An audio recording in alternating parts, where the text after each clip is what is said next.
Agora sim, vou saudar do outro lado da tela o nosso próximo entrevistado, que já nos aguarda aqui. Eu me refiro ao diretor administrativo da Associação de Engenheiros da Petrobras, a AEPET, Fernando Siqueira. Fernando Siqueira, bom dia.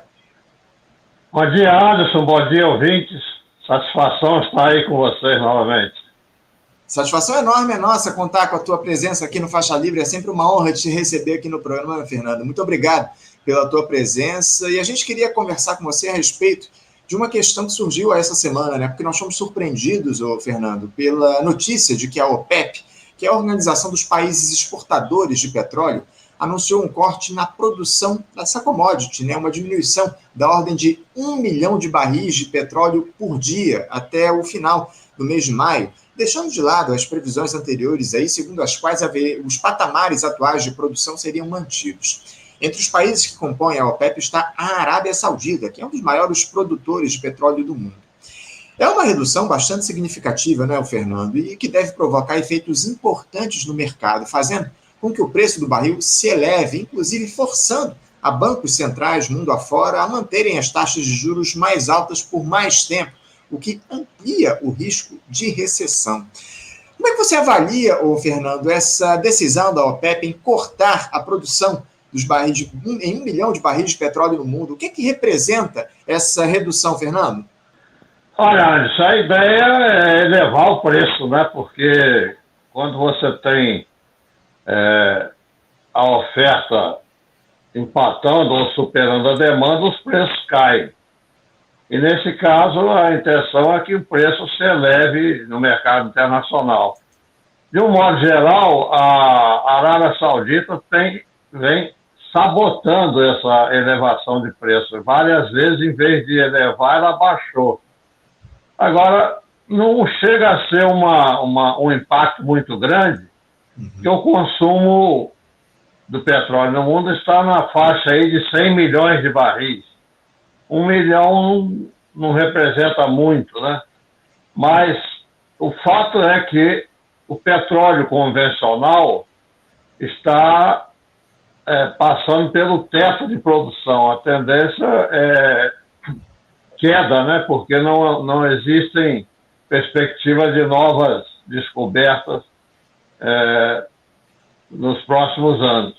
Uhum. Então, o pré-sal foi a grande descoberta, né? E depois do pré-sal não se teve muito novas descobertas. O caso, por exemplo, do shale gas, o gás de folheiro, né? O shale gas, deu uma aliviada, porque por que a Arábia Saudita sabota? A Arábia Saudita tem uma parceria com os Estados Unidos, né? Os Estados Unidos fornecem proteção através de armas e a Arábia Saudita supre os Estados Unidos de petróleo, garante o fornecimento. Acontece que os Estados Unidos estavam gastando cerca de 800 bilhões de dólares por ano com importação de petróleo. Era um impacto muito grande nas suas despesas. E aí veio a descoberta do óleo e gás do folheiro, shale gas. Uhum. Shale oil e shale gas, que deu uma aliviada grande, porque os Estados Unidos, o Obama, né, incentivou muito o desenvolvimento desse segmento aí de pesquisa e produção de folheiro. E aí deu uma aliviada, porque havia uma previsão de subida drástica do petróleo, né? Porque a curva de oferta estava passando por um pico, ia cair, e aí os preços iam se elevar muito, né? Chegaram até cogitar de $300 por barril, $300 por barril. Então, como o Obama incentivou, as empresas investiram muito no folheiro, eles chegaram até a falar em exportar óleo, etc. Mas esse tem um problema grande, né, que é a poluição ambiental muito grande. Você tem a rocha do folheiro é muito fechada, né, como se fosse um granito que tem óleo ou gás nos seus poros.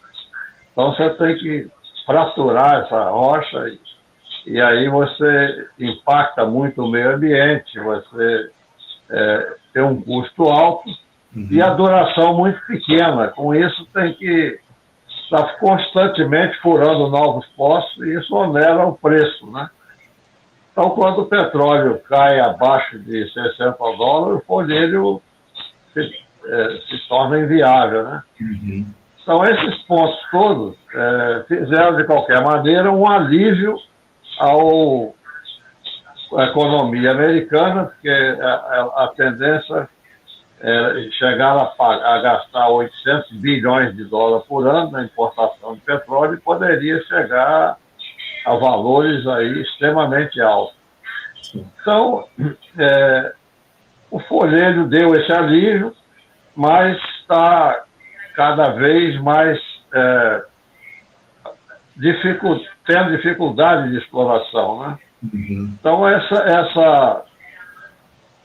a atuação da Arábia Saudita, se recusando a elevar o preço, inclusive baixando, na primeira reunião que fizeram aí uns 3 anos atrás, em vez de baixar a produção, ela elevou a produção em 1 milhão de barris por dia. Mas a Arábia Saudita tem muito petróleo e tal, é a segunda maior reserva mundial, mas não tem descoberto novos campos, né? Os campos vão se exaurindo e então, além disso, né, quando o petróleo caiu aí de 140 para $30, eles perderam muito dinheiro, né? Sim. Não dá para sustentar essa perda só para ajudar os Estados Unidos. São essas nuances, né, que fazem essa oscilação. Então, agora, eles resolveram elevar 1 milhão porque querem manter o petróleo acima de $80 por barril, porque todos os produtores conseguem faturar alto, né? Então, por exemplo, a Venezuela perdeu muito, né, com a queda do petróleo, que era a fonte de renda maior dela. Além disso, tem um embargo aí que os rendimentos de petróleo da Venezuela são bloqueados pelos Estados Unidos, então o país ficou numa situação complicada. Mas então é isso, eu acho que a tendência no futuro é reduzir ainda mais a oferta mundial para que os preços se mantenham acima de $80 por barril, que todo mundo fatura, né? Isso, Fernando, afeta diretamente aqui o Brasil, né? Até porque, por enquanto, está mantida essa política de preço, de paridade de importação adotada pela Petrobras desde o ano 2016, né, Fernando? Algo que muito nos preocupa, né? Você acredita que essa movimentação da OPEP, num primeiro momento, ela não traz perspectivas para reajustes significativos aqui nas bombas, nos preços dos combustíveis aqui no nosso país, ou é possível que isso aconteça nas próximas semanas, Fernando? Olha, Anderson, essa questão de paridade de importação é um absurdo completo. Eu tenho feito artigos sobre isso, sobre a estrutura de preço do GLP, da gasolina, do diesel. O diesel é um horror, é um absurdo. A Petrobras gasta R$1,20 em torno disso para produzir um litro de diesel. E a Petrobras chegou a vender, agora no mês de janeiro, baixou um pouquinho, mas chegou a vender $4,80 o litro de diesel na refinaria, que na verdade não é $4,80. Na bomba, o diesel estava sendo entregue a $5. A R$5, desculpa. Porque você tem, a Petrobras fornece 90% de 1 litro vendido na bomba e 10% é biodiesel. Então ela vendia na refinaria a R$5 e recebia lá na bomba R$4,80, porque em cada litro vendido ela dava 90% e o biodiesel 10%. Isso. Então, o preço real que ela vendia na refinaria de 100% de um litro era R$ 5. Então, se ela produz, o custo de produção é R$ 1,20, quando ela vende por R$ 5, isso é um ganho de mais de 300%. Isso é um total despautério, porque ela tira patrimônio do povo brasileiro ao cobrar um valor superfaturado. Então, está sugando o patrimônio do povo brasileiro e vendendo, tendo um lucro fantástico e distribuindo isso em forma de dividendos. Foram 150 bilhões de reais distribuídos em 2022, né? Então, e o problema é que quando o governo Fernando Henrique assumiu, o governo detinha 84% do capital social da Petrobras. Venderam 36% na Bolsa de Nova York e fizeram que os estados também vendessem, de forma que a participação acionária do governo no capital social caiu para 37%. E aí, no governo Lula, com a lei de partilha e a lei da cessão onerosa, a Petrobras e o governo fez uma compra de ações e os outros acionistas não compraram. Nessa transação, o governo elevou a participação para 48%. Deu uma melhorada, né? Não chegou aos 84%, mas foi uma melhorada. O governo Bolsonaro ele mandou vender, o Banco do Brasil e a Caixa Econômica venderam. Então, a participação acionária do governo na Petrobras caiu para 36,75%.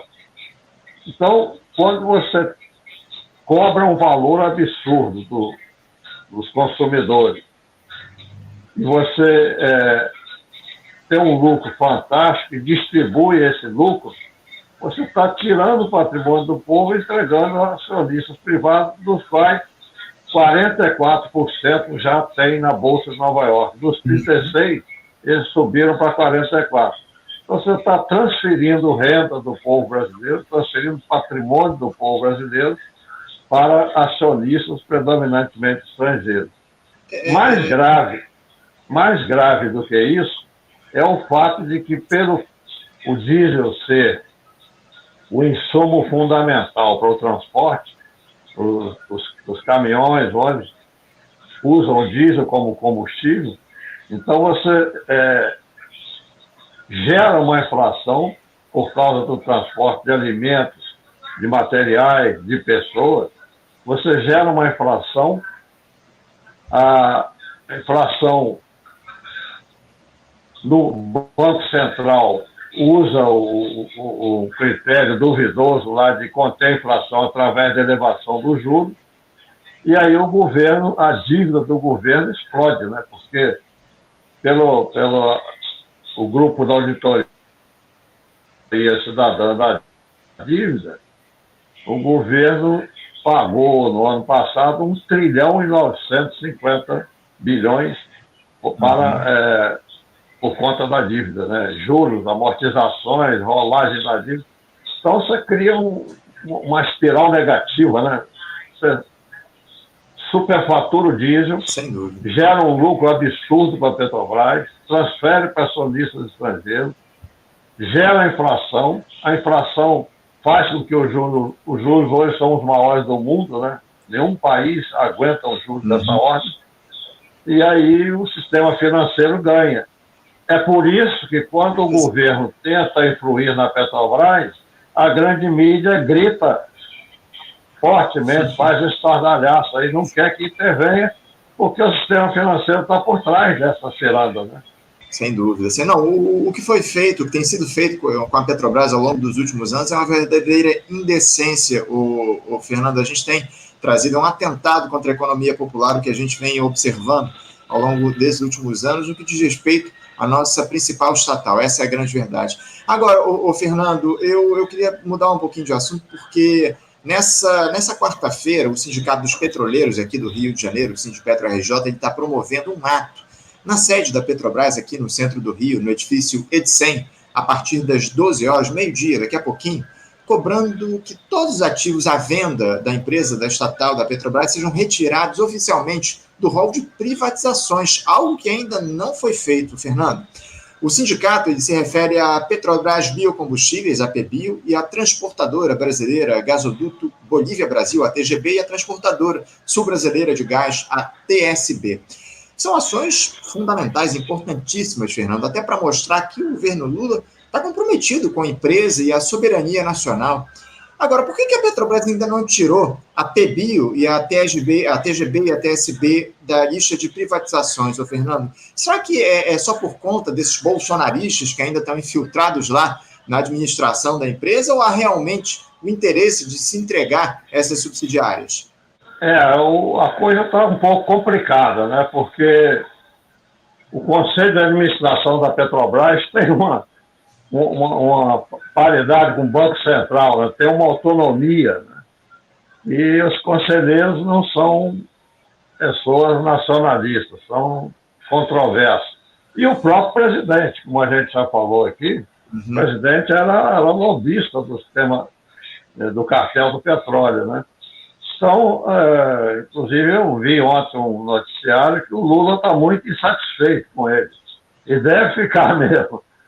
Porque os atos dele, né? Ele votou a favor do pagamento de 30 e poucos bilhões aí dos dividendos para chegar aos 650 bilhões. Ele está se recusando a impedir, paralisar essas privatizações. Então, para a Petrobras, não adiantou muito a eleição do Lula, porque o Conselho e o presidente estão completamente defasados em relação à vontade do presidente. O Estrela me falou que ele foi chamado pelo Lula para dar uma assessoria, né? E ele alertou o Lula para que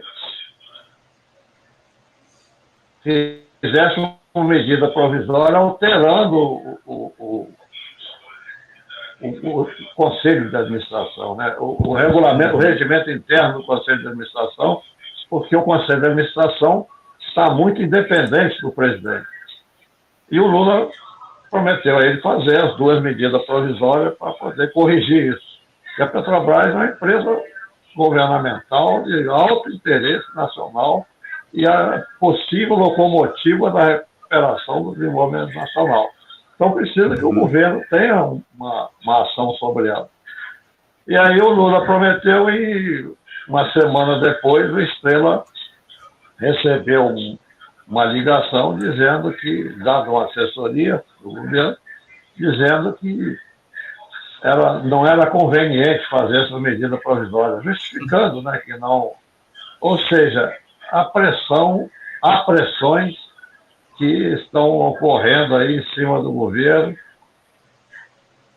porque a Petrobras é altamente cobiçada pelo cartel internacional, até pelo que eu falei antes, né? A perspectiva do óleo convencional agora a oferta cair cada vez mais. Então, os Estados Unidos, por exemplo, e a comunidade europeia são muito dependentes do petróleo convencional. E a pressão, portanto, não pode ficar sob o controle apenas do Brasil. Esse aqui todo esse arcabouço aí da paridade de preço tem como objetivo privatizar o pré-sal, desnacionalizar o pré-sal. Quando o Pedro Parente tentou privatizar a Petrobras junto com o Rastu no ano 2000, eles venderam ativos, etc. Chegaram a mudar o nome para Petrobras.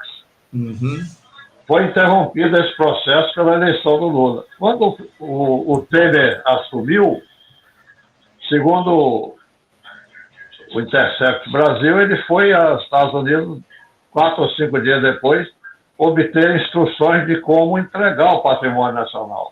Então ele já voltou nomeando um parente para presidente com o objetivo de quê? De retomar o processo de privatização da Petrobras. Então em 2000 eles venderam ativos, a Petrobras teve 62 acidentes em 2 anos, para uma série histórica de menos de um por ano.